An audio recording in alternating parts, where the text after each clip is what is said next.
자, 오늘 보신 말씀은 에베소서 1장 15절부터 갑니다. 15절과 16절 같이 읽을까요? 이로 말미암아 시작. 이로 말미암아 주 예수 안에서 너희 믿음과 모든 성도를 향한 사랑을 나도 듣고 내가 기도할 때에 감사하기를 그치지 아니하고.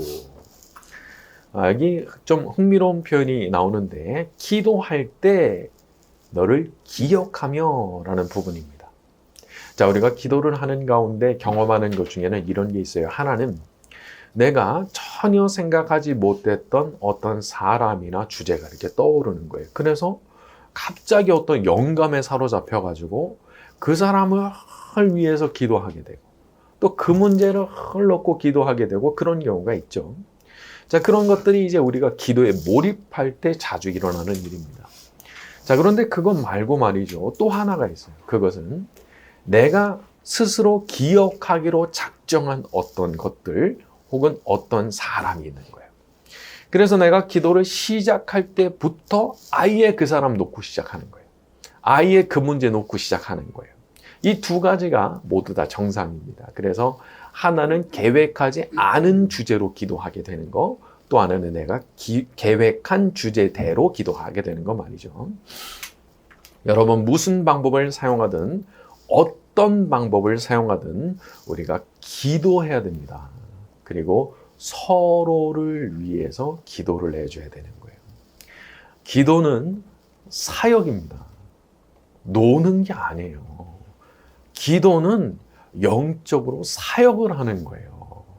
그러니까 나는 할 일이 없다 생각하시면 안 돼요. 모두를 위해서 영적인 사역이 가능한 거예요. 기도를 통해서 말이죠.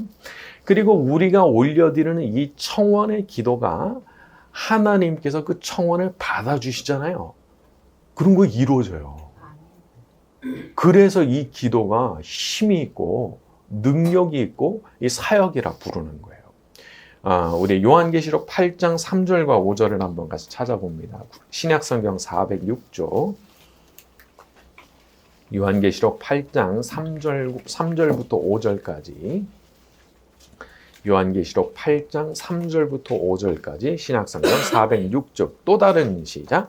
또 다른 천사가 와서 제단 곁에 서서 금 향로를 가지고 많은 양을 받았으니 이는 모든 성도의 기도와 합하여 보좌 금제단에 드리고자 함이라. 향연이 성도의 기도와 함께 천사의 손으로부터 하나님 앞으로 올라가는지라. 천사가 향로를 가지고 제단에 불을 담아다가 땅에 쏟음에 우레와 음성과 번개와 지진이 그렇죠. 향연이 기도와 함께 천사의 손에서부터 하나님 앞으로 올라가는데 그 기도로 인해서 이 땅에 심판이 진행된다는 것을 보여주고 있는 거예요. 그 향로에서 불을 담아다가 땅에다 쏟으니까 우레와 음성과 번개와 지진이 일어났다. 우리가 분명히 미약한 존재들이지만 우리가 올려드리는 그 기도가 전능하신 하나님께서 그걸 수납하실 때, 받아들여 주실 때 그때 이 땅에 그 기도의 내용대로 심판이 진행이 돼버린다는 거예요. 그러니까 우리의 기도라고 하는 것이 사실 굉장한 겁니다. 자, 누구든 기도하는 사람은 자기의 기도가 얼마나 위대하고 강한 힘을 가지고 있는지를 믿고 기도해야 되는 겁니다. 그래서 아무것도 아닌 것처럼 보일지 모르지만 이 사도 바울이 기도를 통해서 이 멀리 떨어져 있던 에베소 교회의 성도들을 위해서 영적인 사역을 하고 있었던 거예요. 자, 특히 우리가 기도할 때는요, 믿음으로 기도를 해야 되는데 유명한 말씀이 있죠. 마가복음 11장에 내가 진실로 한번 찾아볼까요? 마가복음 11장 23절. 마가복음 11장 23절입니다. 내가 진실로 이렇게 가죠. 마가복음 11장 23절. 내가 시작. 내가 진실로 너희에게 이르노니 누구든지 이 산더러 들려 바다에 던져지라 하며 그 말하는 것이 이루어질 줄 믿고 마음에 의심하지 아니하면 그대로 되리라. 여러분 믿음이 이렇게 중요한 거예요. 믿음 없어도 되는 게 아니에요. 의심해도 되는 게 아니에요. 기도는 100%의 믿음을 가지고 기도를 해야 되는 겁니다. 물론 믿음이 생기지 않을 때도 있어요. 야, 이게 기도한다고 될까 싶은 그런 의심이 때때로 머릿속에 스칠 때가 있어요. 하지만 그래도 계속 기도하는 거예요. 그래도 계속 기도하는 거예요. 아주 무섭게 기도하는 거예요. 언제까지 기도하냐? 믿어질 때까지. 아주 좀 무식하게. 안 믿어지는데 기도를 시작해요, 그냥. 근데 그 기도를 언제까지 기도하느냐? 믿어질 때까지 기도하는 거예요. 그러니까 어떻게 보면은 이 기도라는 게 자기의 부족한 믿음이 있는 채로 기도한다기보다는 없는 채로 기도를 시작했는데 점점 믿음이 이렇게 올라가는 거예요. 그러니까 이게 기도라고 하는 것은 어쩌면 믿음을 채우는 과정이더라고요. 믿음이 채워지는 과정이에요. 그러니까 기도가 늘 부족하다. 당연히 믿음이 부족할 수밖에 없어요. 믿음이 부족할수록 기도를 많이 해야 되거든요. 그래야 이게 계속 차오르면서 믿음이 딱 완성되고, 믿음이 완성되게 되면 마음에 의심하지 아니하면 이게 뭔지 아세요? 의심이 사라지면 그 얘기예요. 네 마음속에 기도를 계속 해가는 가운데 아예 의심이 없어져 버렸어요. 아, 하나님 해결하신다. 해결해 주신다. 믿음이 딱 생겼다면 그때는 이런 일도 일어나게 될 것이다 말씀하신 거예요. 그래서 이 비밀이 기도 가운데 있는 거예요. 믿음이 약한 분들일수록 많이 기도하셔야 돼요. 기도 뭐 합니까? 뭘 내용으로 기도합니까? 너무 간단해요. 믿음 주세요. 믿음 주세요. 믿음 주세요. 제가 믿음이 너무 형편없으니까 믿음 주세요. 믿음 주세요. 믿음 주세요. 할 말이 왜 없어요? 이 말만 하면 되잖아요. 믿음 달라는 그 말만으로 2시간 채워보면 되는 거예요. 그렇게 해보세요. 달라집니다. 이건 제가 수도 없이 경험한 바예요. 없어도 돼요. 믿음 처음에 시작할 때는 기도로 계속 나가면 반드시 믿음이 채워지는 줄로 믿습니다. 자, 우리 에베소서로 다시 돌아가고요. 17절로 갑니다. 우리 주 시작. 우리 주 예수 그리스도의 하나님 영광의 아버지께서 하나님을 알게 하시고, 자, 이제부터 사도 바울의 기도가 나오는데 첫 번째 간구가 17절이에요. 너희에게 지혜와 계시의 영을 주셔서 하나님을 알아가게 해달라라는 기도입니다.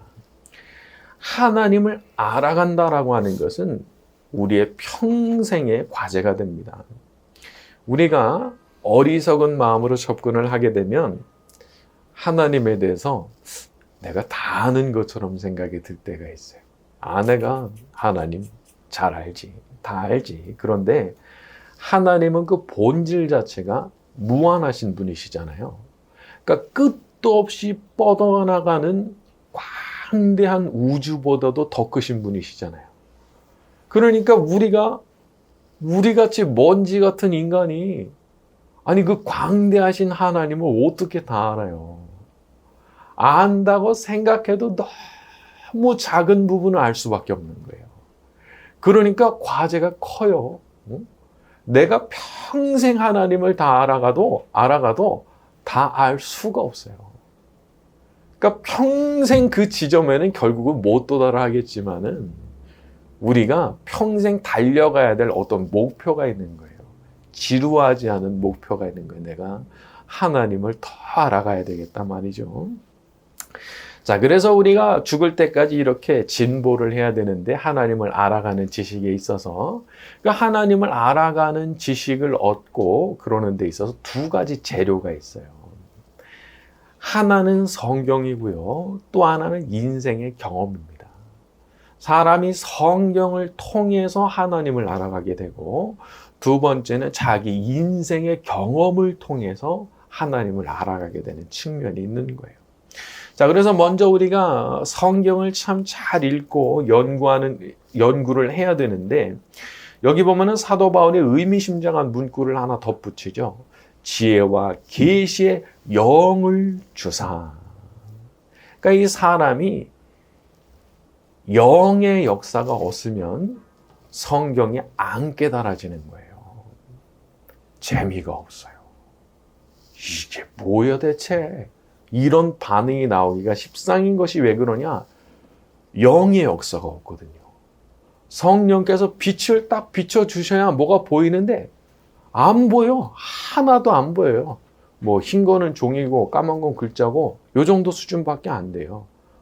이걸 재밌다고 읽는다는 것 자체가 이해가 안 돼요. 자, 그런데 성령께서 임하셔서 빛을 비추어 주시는 그 순간 아무것도 안 보였던 게 갑자기 확 보입니다.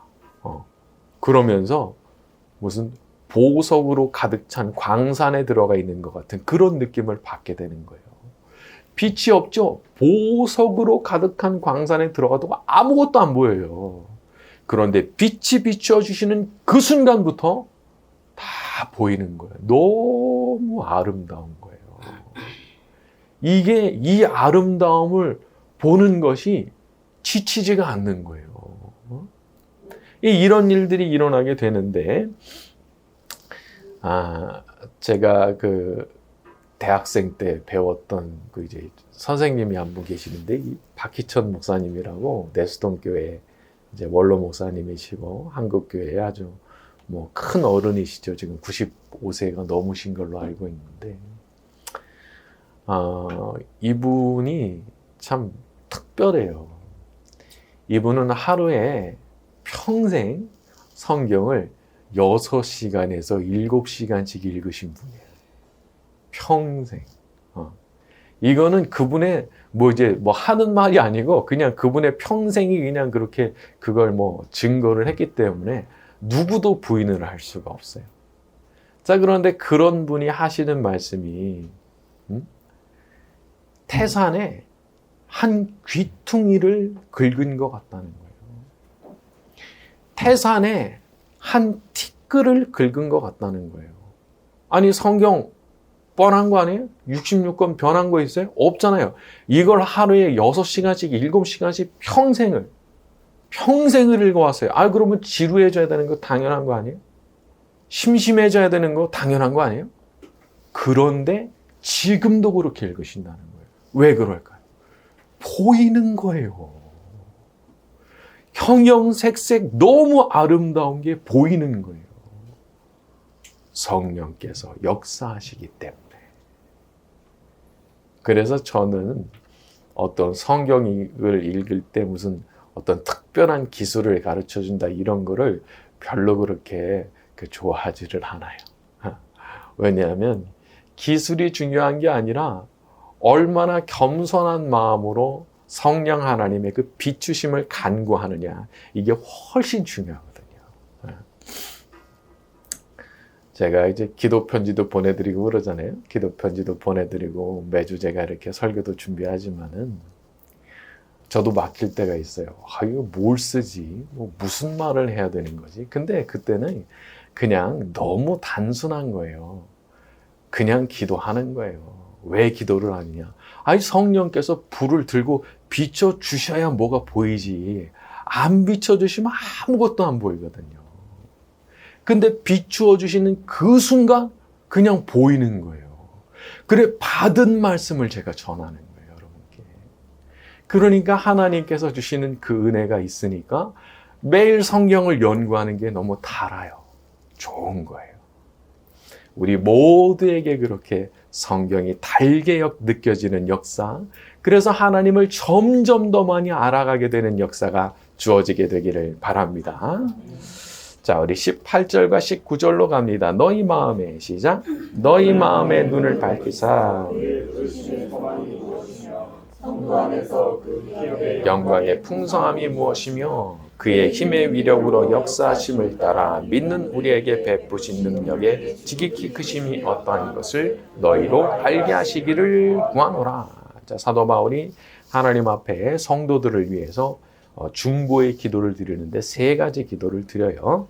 먼저 18절에 부르심의 소망이 무엇인지, 둘째 기업의 풍성함이 무엇인지, 그리고 셋째는 19절에 우리에게 베푸신 능력의 지극히 크심이 어떠한지를 알게 해달라. 세 가지 간구를 합니다. 이제부터 하나하나 제가 살펴볼 거예요. 자, 첫째로 사도 바울은 우리를 부르신 부르심의 소망에 대해서 말을 합니다.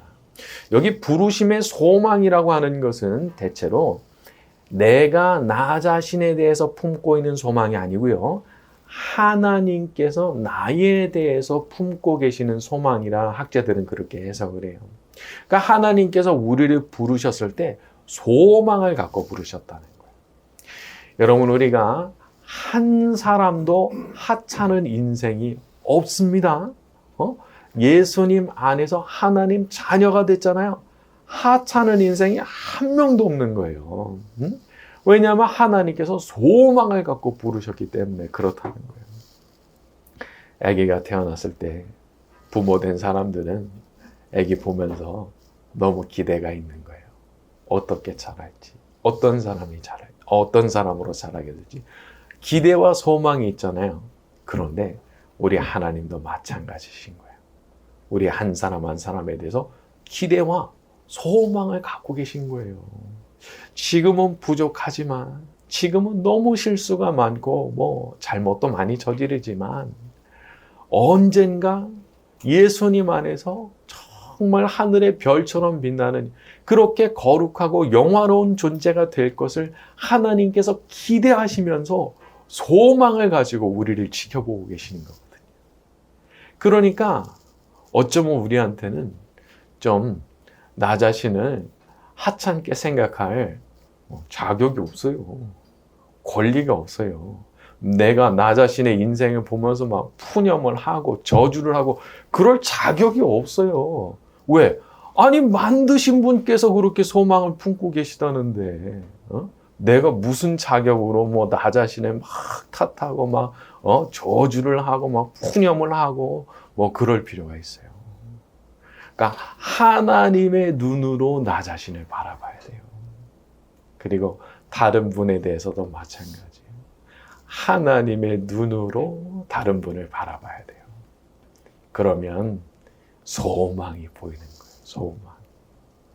예수님 믿기 전에 사도 바울 생각해 보세요. 그 인간 정말 하나님 저주받아야 될 인간이다 생각하지 않았겠어요? 저렇게 교회를 핍박하고 순교자들을 만들어낸 저 악마 같은 인간, 죽어야 된다 생각하지 않았겠어요? 그런데 다른 계획이 하나님께 있으셨던 거예요. 그렇게 보면 우리가 조금 이렇게 안 좋게 보이는 분들도 사실은 우리가 평가할 자격이 없어요. 하나님께서 어떻게 바꾸실지 모르잖아요. 그러니까 나는 그냥 끝까지 좋은 마음 가지고 가야 되겠다. 하나님 말씀대로 선으로 악을 이기고 좀 안 좋아도 그냥 복을 빌어주는 그런 삶을 살아야 되겠다. 그 마음 먹는 거예요. 여러분이 이거 하나님 자녀만 하는 거예요. 하나님 자녀만. 다른 사람이 이렇게 못하는 거예요. 그래서 하나님께서 이런 모습을 기뻐하시고 말이죠. 그러니까 하나님께서는 우리의 그 수많은 사연과 과거에도 불구하고 우리를 여전히 사랑하시는 분이시죠. 그러니까 하나님께서 우리를 포기하신 적이 한 번도 없어요. 그러니까 인간의 사랑은 한계가 있죠. 그래서 포기를 합니다. 사람은 그래요. 근데 하나님의 사랑이라고 하는 것은 이게 바다처럼 우리 바다 옆에 살지만은 저 바다처럼 저렇게 충만한 사랑인 거예요. 끝이 없어요. 하나님 사랑에는. 그래서 우리가 그 하나님 사랑 깨달으면은 눈물을 뚝뚝 흘리게 되는 거잖아요. 눈물을 뚝뚝 떨어뜨리게 되는 거잖아요. 그 사랑이 너무 고맙고 너무 감사해서 말이죠. 우리를 여전히 그렇게 사랑하시고 우리에 대해 소망을 갖고 계시는 줄로 믿습니다. 제가 어제 토요일 날 새벽 한 3시쯤에 눈이 번쩍 떠졌어요. 좀 신기한 경험을 했는데 눈이 딱 번쩍 떠지는 그 순간 저한테 어떤 감동이 딱 주어졌는데 네가 네 인생에서 가장 고통스럽고 어려웠던 때를 떠올려 보라는 거예요. 그때랑 비교하면 너는 지금 어떠냐는 거예요. 모든 게 감사뿐이라는 거예요. 감사할 것밖에 없다. 그 깨달음이 눈이 딱 번쩍 떠지는 그 순간 그냥 확 임하더라. 그때를 생각해보면 인생의 가장 어두운 터널을 지났던 때를 그때를 생각해보면 지금 나는 감사할 것밖에 없구나. 모든 게 감사입니다. 고백할 수밖에 없구나. 그런 거를 저한테 깨달음을 주시더라고요. 그러니까 네가 지금 해야 될 일은 감사다, 감사. 그리고 또 한 가지가 깨달음이 딱 왔는데 하나님만 봐야 된다는 거예요.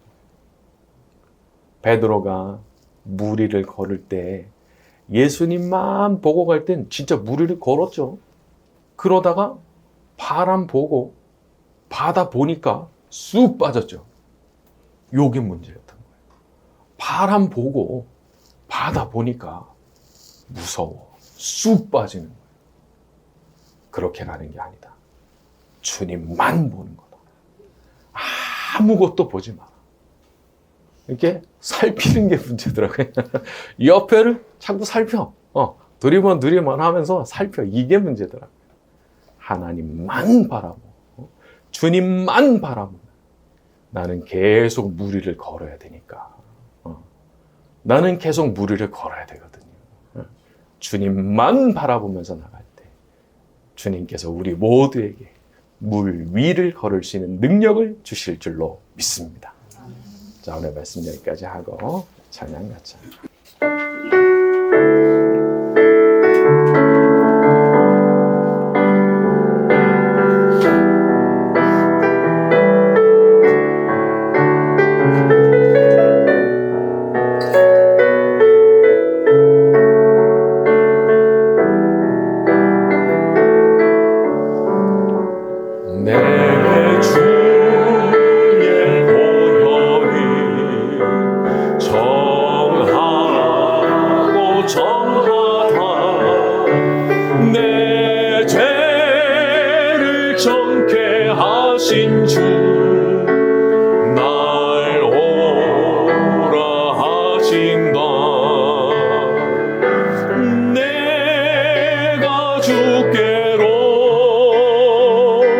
지금 가오니 십자가의 보혈로 날 씻어 주소. 약하고 주해도 주께로 나가면 임주시고 내 주함을 곧 씻어 주시네. 내가 주께로 지금 가오니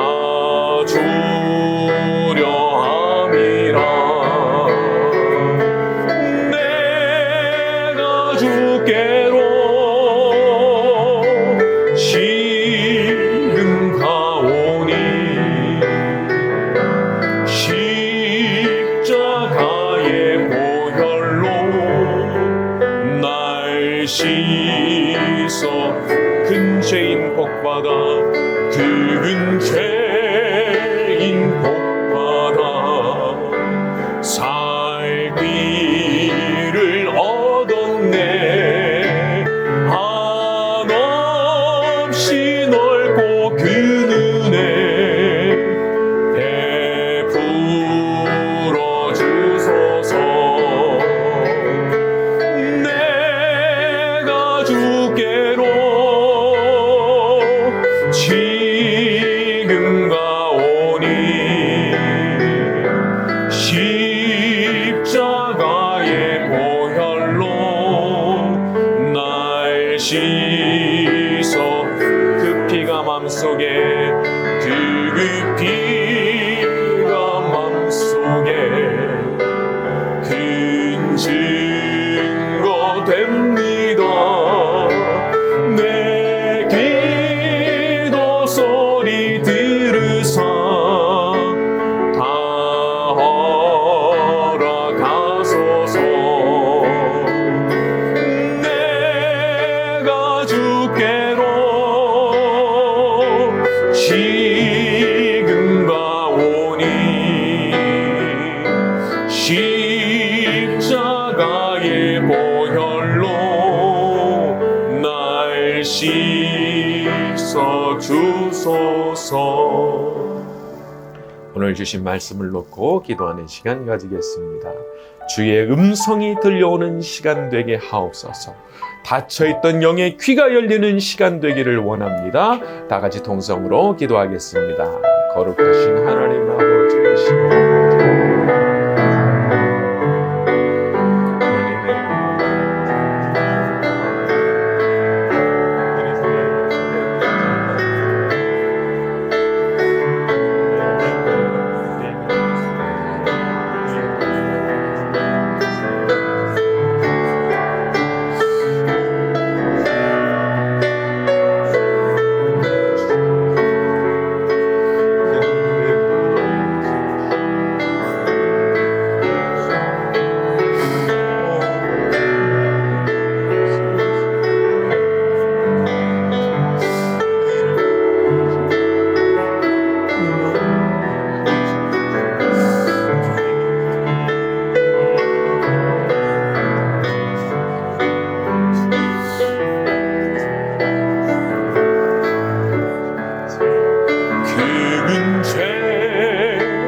사랑해요.